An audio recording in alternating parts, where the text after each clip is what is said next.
Assalamualaikum warahmatullahi wabarakatuh. Jumpa lagi bersama Bu Fajri. Hari ini saya pribadi ingin membagikan pengalaman pribadi saya, dan alhamdulillah di tahun 2020 ini saya bisa merealisasikan apa yang saya inginkan.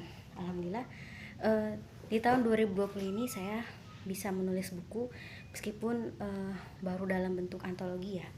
Nah, yang pertama ini adalah buku saya, Titik Koma. Ini saya ikut di salah satu program nulis di Instagram dari PT Lunar. Dan ini terbitnya itu saat bulan September kemarin ya. Jadi program nulis barengnya Nuram September. Jadi nulis rame-rame September. Nah, kemudian saya ikut kembali program menulis dari Laditri Karya, ada juga di Instagram. Dan di situ ada kelas nulis cerpen. Jadi nubar ya, nulis bareng cerpen. Dan saya memilih tema broken home, dan alhamdulillah cerpen saya terpilih untuk dibukukan bersama 25 penulis lainnya seperti ini. Judulnya Gerimis di Rumah Runtuh. Nah, ada lagi yang belum ada lagi, alhamdulillah saya menulis buku bersama dalam antologi NPH, nulis pengalaman harian, ada 3 jilid. Saya ikut NPH 31, alhamdulillah lolos 32 dan 33. Nah, sebenarnya niat saya membagikan seperti ini adalah semua itu berawal dari kondisi yang tidak memungkinkan. Jadi saya mengalami keadaan yang saya pikir harus saya tuangkan dalam bentuk tulisan. Nah, di buku saya yang pertama ini, Titik Koma, saya membagikan pengalaman cinta saya ya. Akan tetapi ini pengalamannya tidak menyenangkan, tetapi tidak mengapa karena saya bisa belajar bagaimana menuangkan apa yang dirasakan saya selama ini. Nah, nanti sebelah ini bukunya isinya banyak ya, nano-nano ya, tapi mayoritas tentang cinta. Jadi kalau kalian mau baca buku ini bisa banget hubungi saya, atau kalian bisa kunjungi Instagramnya Elurna Publishing. Nah, ini bukunya ceritanya bagus, pengalaman cintanya itu unik ya. Jadi kita bisa lihat ternyata di dalam buku ini banyak juga yang masih belajar menulis dengan kata-katanya, tapi juga ada ide-ide yang menarik dan bisa kita contoh untuk kita menulis cerpen ke depannya. Jadi saya melihat, saya pikir saya sudah paling bagus, ternyata tidak, masih banyak yang lebih bagus dan idenya lebih ketika kita membaca cerpen lebih wow ya. Sedikit saya ceritakan, ini buku saya. Alhamdulillah saya bisa menghasilkan buku ya, meskipun ini saya nulisnya mepet. Jadi terakhir dikumpulkan tuh tanggal 15 Agustus dan saya baru mengumpulkan 15 Agustus. Biasa ya, ilmu kepepet, dan alhamdulillah masih bisa mendapat kesempatan. Nah, ini salah satu tulisan saya. Nah, alhamdulillahirabbil alamin, saya senang sekali. Jadi ketika pertama kali mendapati nama saya tertulis di salah satu buku itu, dan itu sangat luar biasa. Meskipun tahun ini saya baru bisa menulis dalam antologi ya, atau kumpulan.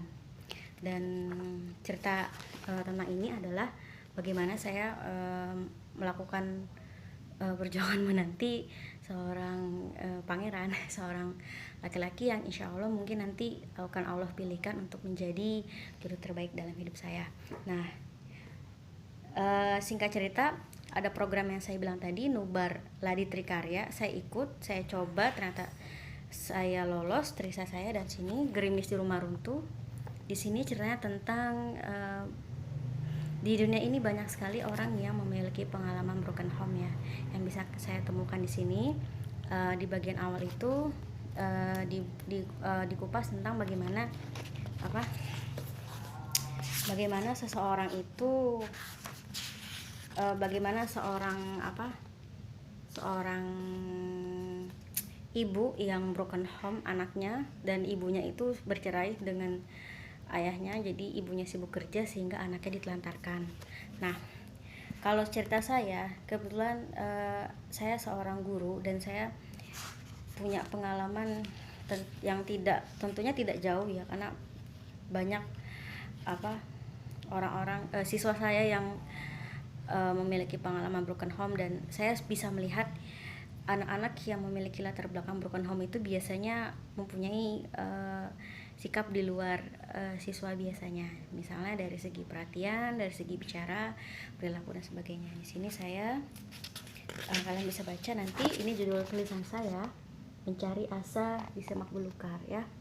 Ceritanya adalah tentang seorang anak yang terlalu mencari perhatian gurunya, sampai-sampai perihal pakaian pun diceritakan kepada gurunya. Nah, suatu ketika sang anak itu tidak masuk sekolah sampai beberapa hari, dan akhirnya sang guru pun mencari-cari sosok anak ini. Biasanya anak ini tuh selalu bawel, selalu ceria, selalu ramah, dan selalu mencari perhatian gurunya. Kok selama 7 hari ini, bahkan lebih dari hari itu, tidak terlihat. Akhirnya gurunya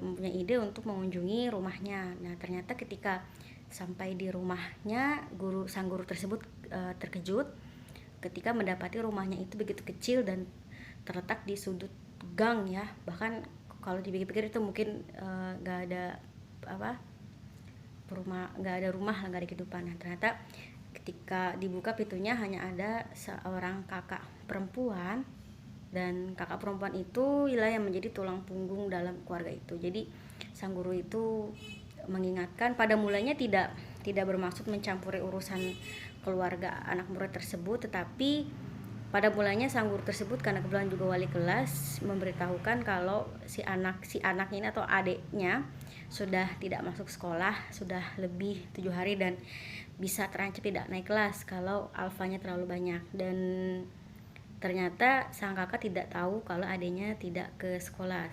Setiap hari pamit sama kakaknya untuk pergi ke sekolah, ternyata tidak ke sekolah. Dan disitulah muncul cerita yang membuat sang guru hatinya merasa tersentuh ya.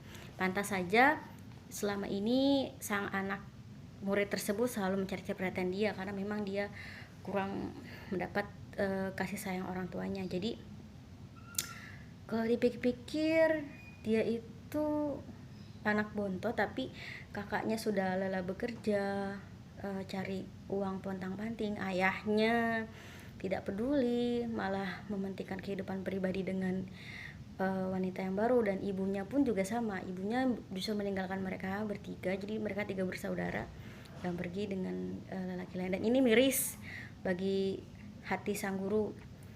Tentunya sebagai guru ya menginginkan kehidupan yang baik ya bagi siswanya. Makanya sang guru tersebut pun hanya memberi solusi bahwa masih ada kesempatan untuk si anak itu memperbaiki sikapnya untuk tetap terus masuk sekolah dan tidak bolos kembali, karena masih diberi kesempatan oleh sang guru tersebut. Dan sang guru tersebut hanya memberikan pesan kepada kakaknya untuk tetap tegar dan semoga akan menemukan penyelesaiannya. Nah, di buku yang berikutnya, NPH 31, 32, 33, mungkin nanti ketika sudah bukunya dikirimkan ke saya akan saya share lagi, akan saya ulas kembali bagaimana isi cerita tersebut ya. Nah, kalau di buku yang ini pengalaman cinta saya, bagaimana saya memulai untuk dalam Islam itu ada namanya istilah proses ta'aruf ya, dan saya mulai mempelajari cara-cara ta'aruf itu seperti apa. Saya mulai mempelajari bagaimana cara membuat CV dan bagaimana cara awalnya, dan itu benar-benar proses yang menurut saya butuh persiapan, butuh waktu 1-2 tahun mungkin untuk saya meyakinkan diri bahwa saya ingin ta'aruf dengan seorang pria. Dan ketika proses itu adalah proses yang saya tunggu-tunggu, dan memang pada mulanya memberikan kebahagiaan ya. Maksudnya ada secerca harapan ketika saya mulai bisa bertaaruf dengan sosok pria itu. Tetapi Allah Maha tahu, Allah Maha menakdirkan yang lain. Saya tidak berlanjut dan mungkin tidak berjodoh ya. Dan itulah yang harus saya terima. Sakit hati tidak, tapi nyesek. Iya, karena wajar ya. Tapi saya berkeyakinan daripada saya menyimpan perasaan yang tidak halal, tidak Allah ridhoi, lebih baik disampaikan dan Allah punya kehendak lain ya sudah, yang penting hati saya sudah lega dan saya bisa mengambil pelajaran bahwa memang semuanya itu sudah Allah gariskan masing-masing, dan itu saya tuliskan dalam buku titik koma. Jadi filosofinya adalah ya jangan berhenti menyerah, terus berjuang, karena selama kita hidup itu pasti ujiannya akan beragam dan tingkatnya macam-macam. Jadi itu dulu dari saya ya. Semoga bisa diambil manfaat yang dari penjelasan saya tadi. Intinya, jika kita punya kesulitan, jika kita punya kebimbangan, jika kita punya kegelisahan dalam hati, jangan ragu untuk menuliskan. Kalau perlu kejar, kalau perlu push diri kalian untuk ikut berbagai macam program nulis, karena dengan itu kalian akan mendapatkan pelampiasan yang positif, dan itu justru akan mengangkat citra percaya diri kalian sendiri. Dan gak kebayang saya tahun ini bisa menghasilkan 2 buku ini, alhamdulillah. Mungkin nanti next saya mau menulis novel, semoga ada waktu dan kesempatan, doakan saja. Terima kasih. Bagi saya tetap cintai bahasa Indonesia, karena bahasa Indonesia adalah jadi diri kita sendiri. Salam Bu Fajri.